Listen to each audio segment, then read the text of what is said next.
আজ তৈরি করছি চিকেন ভর্তা রেসিপি।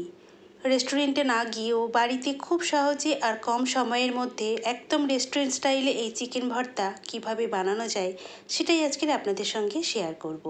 তাহলে চলুন রেসিপিটি দেখে নেওয়া যাক। প্রথমে চিকেন সিদ্ধ করার জন্য কড়াইয়ের মধ্যে 2 কাপ জল দিলাম। জলের মধ্যে গোটা গরম মশলা, 4-5টা গোলমরিচ আর একটা তেজপাতা দিলাম। জল গরম হয়ে গেলে 250 গ্রাম বোনলেস চিকেন দিলাম আর অল্প একটু লবণ দিলাম। ফুটতে ফুটতে যখন দেখবেন যে এই রকম ফেনা ভেসে আসছে তখন এই ফেনাগুলোকে তুলে দিতে হবে, তাহলে চিকেন স্টকটা একদম পরিষ্কার হবে। আর এই চিকেন স্টকটা পরে রান্নার কাজে আমি ব্যবহার করব। ফেনাগুলো তুলে দেওয়ার পর মিডিয়াম টু হাই ফ্লেমে 5 থেকে 6 মিনিট ঢাকা দিয়ে চিকেনটাকে সিদ্ধ করে নেব। 5 মিনিট পর ঢাকা খুলে চিকেনগুলো একটা পাত্রের মধ্যে রেখে একটু ঠান্ডা করে নেব। চিকেনগুলো এখানে ঠান্ডা হয়ে গেছে। এবারে দুটো ফর্কের সাহায্যে আমি চিকেনগুলোকে একটু ছিঁড়ে ছিঁড়ে নেব। আপনারা চাইলে এটা হাত দিয়েও করতে পারেন। এইভাবে আমি সমস্ত চিকেনগুলো টুকরো টুকরো করে নিয়েছি। এরপর চিকেন স্টকটাকে ছেঁকে নেব, কারণ চিকেন স্টকের মধ্যে গোটা মশলাগুলো আছে সেগুলো গ্রেভির মধ্যে দেব না। এরপর কড়াইয়ের মধ্যে 2 টেবিল চামচ সাদা তেল দিলাম। তেলটা গরম হয়ে গেলে এর মধ্যে দুটো মিডিয়াম সাইজের কুচনো পেঁয়াজ দিলাম। পেঁয়াজটা একটু হালকা করে ভেজে নেব। পেঁয়াজ ভাজা হয়ে গেলে এর মধ্যে 4-5টা কুচনো রসুন দিলাম। রসুনটা দেওয়ার পরও একটু হালকা করে ভেজে নেব। বেশি ভাজবার দরকার নেই, অল্প করে ভেজে নিলেই হবে। এরপর এর মধ্যে 1/2 চামচ আদা বাটা, 1/2 চামচ হলুদ গুঁড়ো আর 1/2 চামচ কাশ্মীরি লঙ্কা গুঁড়ো দিয়ে খুব ভালো করে মিশিয়ে নেব।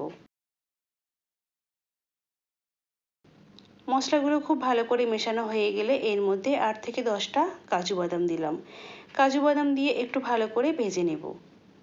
কাজু বাদাম ভাজা হয়ে গেলে এর মধ্যে একটা বড় সাইজের টমেটো দিলাম। টমেটো কুচিগুলো দেওয়ার পর একটু ভালো করে নাড়াচাড়া করে নেব। টমেটোগুলো একটু নাড়াচাড়া করে নেওয়ার পর এর মধ্যে লবণ দিলাম। লবণ দিলে টমেটো খুব ভালোভাবে তাড়াতাড়ি সিদ্ধ হয়ে যাবে। এরপর এর মধ্যে খানিকটা চিকেন স্টক দিলাম যাতে মশলাগুলো পুড়ে না যায়। এরপর একটু ভালো করে নাড়াচাড়া করে দিলাম। এরপর লো টু মিডিয়াম ফ্লেমে 2 থেকে 3 মিনিট ঢাকা দিয়ে কুক করে নেব। 2 মিনিট পর ঢাকা খুলে দিলাম।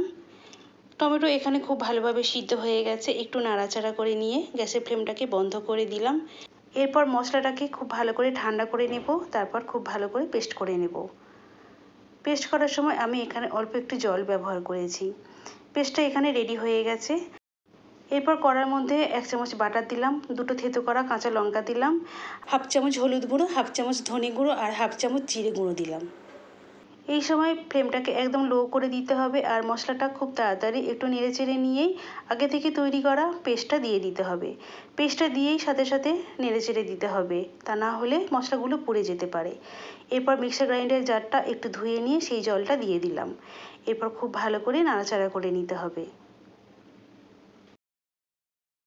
ভালো করে নাড়াচাড়া হয়ে গেলে এর মধ্যে চিকেন স্টকটা পুরোটা দিয়ে দিলাম। এরপর চিকেন স্টকটা দেওয়ার পর আরও একবার ভালো করে নেড়ে ছেড়ে দেবো। গ্রেভিতে ফুট ধরলে শ্রেটেড চিকেনগুলো গ্রেভির মধ্যে দিয়ে খুব ভালো করে নেড়ে ছেড়ে দিলাম। এরপর প্রয়োজন মতো লবণ দিলাম। লবণ দিয়ে খুব ভালো করে মিশিয়ে নেব। এরপর আমি অল্প একটু চিনি ব্যবহার করলাম যাতে ব্যালেন্সটা একদম ঠিকঠাক থাকে। আপনারা চাইলে চিনি নাও দিতে পারেন। এরপর ঢাকা দিয়ে লো টু মিডিয়াম ফ্লেমে 5 থেকে 6 মিনিট কুক করে নেব। 5 মিনিট পর ঢাকা খুলে দিলাম। দেখুন এখানে একদম রেডি হয়ে এসছে চিকেন ভর্তা। আর দেখুন গ্রেভির কালারটাও খুব ভালো এসছে। আর এখানে 1 চামচের মতো রোস্টেড কসুরি মেথি ছড়িয়ে দিলাম। 1/2 চামচ গরম মশলা গুঁড়ো দিলাম। এরপর কসুরি মেথি আর গরম মশলাটা গ্রেভির সাথে খুব ভালো করে মিশিয়ে দিলাম। এরপর এর মধ্যে 2 টেবিল চামচের মতো ফ্রেশ ক্রিম ব্যবহার করলাম। ফ্রেশ ক্রিমটা অবশ্যই ব্যবহার করবেন, তাহলে গ্রেভির টেস্টটা খুব ভালো আসে।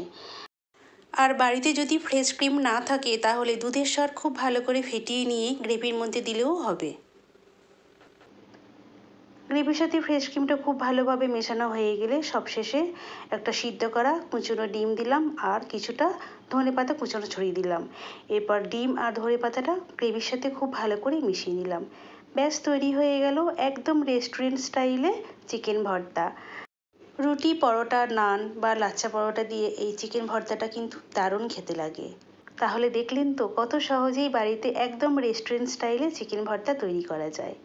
আপনারাও এইভাবে একবার তৈরি করে দেখতে পারেন, আশা করি আপনাদের একদম রেস্টুরেন্ট স্টাইলে এই চিকেন ভর্তা তৈরি হবে। আজকের রেসিপিটি কেমন হয়েছে প্লিজ কমেন্টে জানাবেন। যদি ভালো লেগে থাকে তাহলে একটা লাইক ও শেয়ার করবেন। আমার চ্যানেলে নতুন হলে সাবস্ক্রাইব করার অনুরোধ রইল। পাশে থাকা বেল আইকনটিতে ক্লিক করে রাখবেন, কারণ আমি যখনই কোনো নতুন ভিডিও দেব খুব তাড়াতাড়ি আপনাদের কাছে পৌঁছে যাবে। আজ এই পর্যন্ত। সুস্থ থাকবেন, ভালো থাকবেন। ধন্যবাদ।